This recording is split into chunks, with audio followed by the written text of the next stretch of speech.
یو ځل بیا ښه راغلاست درته وایم د HTML فل کورس دا 0 to advance په د HTML فیچرز باندې خبرې کوو. د HTML فیچر چې شی دی څه دي؟ فیچرز خپل وایي ځانګړتیاوې، خصوصیات یا په بله کلیوال لهجه یې ووایو که نه د HTML غورې به ورته وکړم صفتونه چې دې کې کوم صفتونه موجود دي، کومې ځانګړتیاوې پکې موجود دي، کوم خصوصیات دا لري. د هغو څخه اوله چې دا it is easy to learn and easy to use. HTML ډیر اسانه ده. ما سره ته ویل چې یو کس بالکل د HTML نوم د لومړي ځل لپاره واوري هغه هم کولی شي چې دا کورس شروع کړي یا HTML ته کښیني یادول یې غواړي ښه په اسانۍ سره کولی شي چې یاد کړي. نو دا خبره موږ وکړله. بله خبره موږ کوو د بل دا چې دا پرېږده HTML از پرې تا نه څوک پیسې نه غواړي چې ته په دې باندې پیسې ورکړي یا ته HTML ډاونلوډ کړې یا بل شی کوې دا هېڅ شی هم نشته پکې. صحیح ده، کوډینګ دا سیسټم ده او ډېر په ساده طریقې سره کېږي. بل HTML is supported by all browsers. کولی شي چې HTML په مختلف براوزرز باندې ته رن کړي. که هغه په تاسو سره چې دا اوپیرا وي، که تاسو سره ګوګل کروم وي، که تاسو سره سفاري وي، که تاسو سره فایرفاکس وي، همدارنګه که نور داسې کوم براوزرز وي، هر یو براوزر باندې ته ایزیلی کولی شي چې دا رن کړي. او بل HTML is simple to edit. ما ته مخکې ویل چې اسانه ده زده کړي او اسانه ده چې استعمال یې ونه واخلي، یوز ونه واخلي. همدا شان دي که تاسو د ایډیټ کول غواړئ، طریقه غواړئ، لیکل غواړئ، دا کولی شي تاسو په ډېر اسانه طریقې سره وکړئ. HTML is light وټ سپک ده، بالکل هیوي نه ده، کم نه کمزوري که لیپټاپ باندې تاسو کولی شئ چې دې کوډینګ وکړئ هلته دا رن کوي په براوزرز باندې او استفاده ترې نه وکړئ. It is platform independent. platform independent څه معنا؟ پلیټفارم انډیپینډنټ که موږ داسې ووایو چې فرض که موږ مختلف قسمه اپریټنګ سیسټمز لرو لکه لینکس، یونیکس شو، همداشانتې میک شو، همداشانتې وینډوز چې موږ کوم ساده وینډوز کې بیا مختلف قسمه دي. نو دا په دې شي باندې اړه نه لري. دا پلیټفارم انډیپینډنټ ده، کولی شي په هر ځای کې دا رن کړي، په هر قسم د براوزرز باندې دا رن کړي، په هر قسم اپریټنګ سیسټمز باندې دا رن کړي، هیڅ مشکل نشته ده. بل موږ څه کولی شو؟ بل ځانګړتیا د دې څه شی ده؟ images, videos and audios can be added to our page. ستا ویب سایټ دا، ستا ویب پیج دا، کولی شي هغه ته چې دا images اډ کړي، ویډیوز در سره دي، مختلف قسمه په ناشنا طریقو سره ویډیوز اډ کولی شو موږ ورته. آډیوز دي سره، آډیو چې کوم دی ویډیو نو آډیو، همداشانته کې نور شیزونه ته کولی شي چې خپل ویب پیج ته یې اډ کړي. دا یو بله ځانګړتیا ده. بل خبره خو موږ په تیره ویډیو کړې وه، hypertext can be added to the text. hypertext ما ته لینک خبره کړې وه، همدا شو کولی شي چې ټیکس ته څه وکړي؟ لینکس ورکړي. It is a markup language. د ټیکس ترمنځ چې کوم موږ د ټیکس ترمنځ چې کوم موږ سټرکچر برابرو یا لیکنه کوو یا سیسټم لیکو، دې ته خپله چې دا مارکاپ لینګویج ویل کېږي.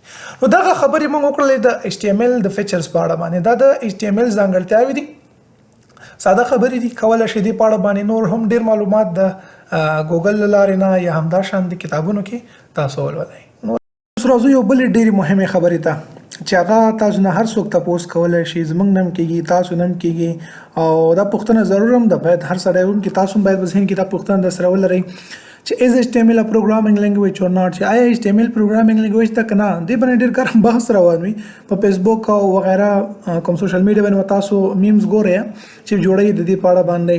نو تاسو چې لاړئ دا پوښتنه په ګوګل کې سرچ کړئ، نو ګوګل کې داسې وایي چې HTML is used for structural purpose on a web page. صحیح ده که نه؟ دا خبره ما تاسو ته په تیره ویډیو کې مکمل واضحه کړې ده چې HTML موږ د سټرکچر پرپز لپاره یوز کوو. صرف موږ دې کې د ویب سایټ لپاره یو سټرکچر کوم دی، هغه سکلیټ چې دا جوړښت چې دا په کومه طریقې سره ووسي هغه موږ برابرو، not functional ones. نو دې کې موږ کوم فنکشنالټي نه ورکوو چې پر مثال په دې باندې موږ لوپ چلو، په دې باندې موږ چې دا شیزونه پرنټ کوو، په دې باندې موږ سافټویر جوړ، دا شیزونه نشته. دا کار د چا ده؟ پروګرامینګ لینګویج have functional purposes.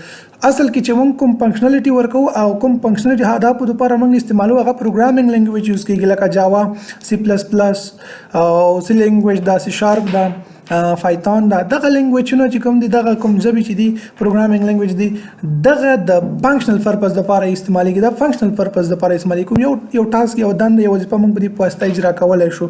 خو HTML چې دا دې باندې تاسو صرف موږ کولی شو چې یوازې د ویب سایټ د خپل ویب پیج سټرکچر برابر کړو، دغه جوړښت برابر کړو، ډیزاین موږ نشو ورکولی. نو HTML as a markup language لکه موږ ویلو چې دا hypertext markup language دا doesn't really do anything in the sense that a programming language does. هغه څه چې programming language کوي هغه HTML زموږ لپاره نشي کولای. HTML contains no programming language. په HTML کې بالکل د پروګرامینګ لوجیک نشته ده. نو ای چاته هم نه وایي چې HTML د پروګرامینګ لینګویج ده. نو تاسو ته خبره واضحه شوله چې HTML د پروګرامینګ لینګویج نه چې لینګویج ده دا مارک اف لینګویج یا هایپر ټیکسټ مارک اف لینګویج ده.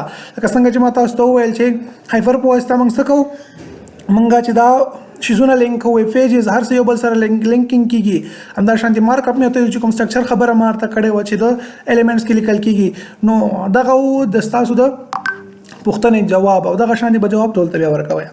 بل خبر راځو دا د دې نه پسې مهمه پوینټ دا ده که تاسو ته مخالف پوښتنه کې تاسو لیونی څه چل در باندې شوی ده چې تاسو میاشتو کوډینګ کوئ دا کار خو زه په ورډپریس کې په یو ورځ کې کوم چې ته دا ویب سایټ ټول جوړای کنه ځکه په کې ډریګ اینډ ډراپ کې داسې پلیټفارمز موجود دي داسې سافټویر موجود دي چې بس ته صرف پکچر راچو ته صرف لیست راچو هغه ته ډیزاین او هر څه ته پیږي کولای شي کوډینګ ته ضرورت نشته ده. نو موږ ولې بیا د وخت په دې باندې تیرو ځکه چې د کوډ په واسطه موږ څه کولای شو او د یو بغیر له کوډ چې کوم ویب سایټ بلډرز دغه په واسطه موږ څه کولای شو خبرې ما دغه ځکه خلاصه کړې دي چې دغه ریفرنس هم درکړای دا چې کوم ځای ما راخسته دي. نو اوله خبره دا ده چې په کوډ په واسطه موږ سره څه دي لاټس اف کسټمایزیشن موږ په خپل خو باندې یو سیستم برابرلای شو هر څه زموږ په لاس کې موجود وي خو دې کې چې بغیر له کوډ ته دی ویب سایټ بلډر په واسطه باندې کار کوي تاسو سره ډیر کم کسټمایزیشن موجود وي ډیر کم ته کې هغه سیستم برابرولای شي. بل دا چې د یونیکنس لري د کې یونیکنس نشته را یعنی دې کې ته کولای شي ناشنا د یو شیزونه برابر کې د کوم قسم شاید ته غوړې ستاسو غوړې ته هغه شان دي برابرولای شي خو شاید په دې کې د سیستم موجود نه وسی چې کوم تا نه کسٹمرز یا کوم کمپنۍ کوم کسان نه غوړ ایڈوانس لیول باندې وسی نو هغه بیا ویب سایټ بلډر نشي کولای هغه ته ورډپریس نه شي کولای مجبور چې هغه چې کوم ویب ډیولپران دي د HTML CSS او دغه شیزونو کې کار کوي نو هغه ته دغه سیستم برابروي صحیح. بل چې دغه فاست ان افیشنت دا چې کوم کوډز په واسطه باندې کوم ویب سایټ ځان څه کوم کول شي کې په کم کوډ باندې ډیر سو کو او دغه چې کدا خو الریډي تا سیستم برابر کړی دا او دې کې چې دا that is the slow دا ویب سایټ چې کله د دارن کوي تاسو سرور لارې نه یا ګوګل لارې نه دا سرچ کوئ ولی ځکه چې په کوډ په واسطه چې موږ څه کوو کې کوډ لګوي او کوم چې ویب سایټ بلډر دا خو مخکې نه جوړ کړی دا د کې ان نیسسری کوډ موجود وي ته هر شی مخکې نه درکړي دي نو هغه کې موجود دي کته نه غواړي هغه به تاسو راځي.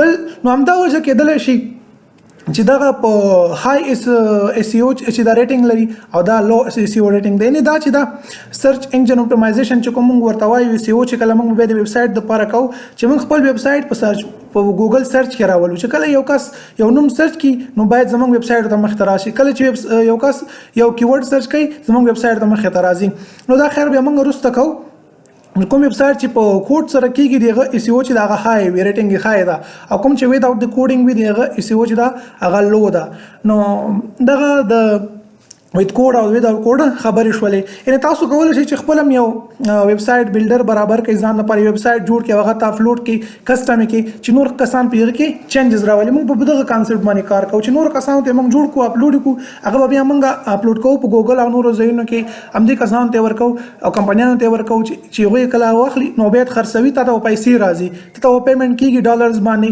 هغه پیسې وستا اکاونټ ته ځي ته هغه برخلي خلک به ځان لپاره په خپل خوخه باندې څنګه په کاری جوړوي موږ به دغه شان یو کار کوو صحیح ده. نو دا کوډ زمونږ سره څه کولای شي او چې بغیر له کوډه موږ څه کوو دا هغه خبرې وي نو که څه پوښتنه واسه نو کولای شي زمونږ سره سوشل میډیا لارې نه واتساپ لارې نه هر څه لارې تاسو خو خبر اساسي لري زمونږ سره شریک کړئ.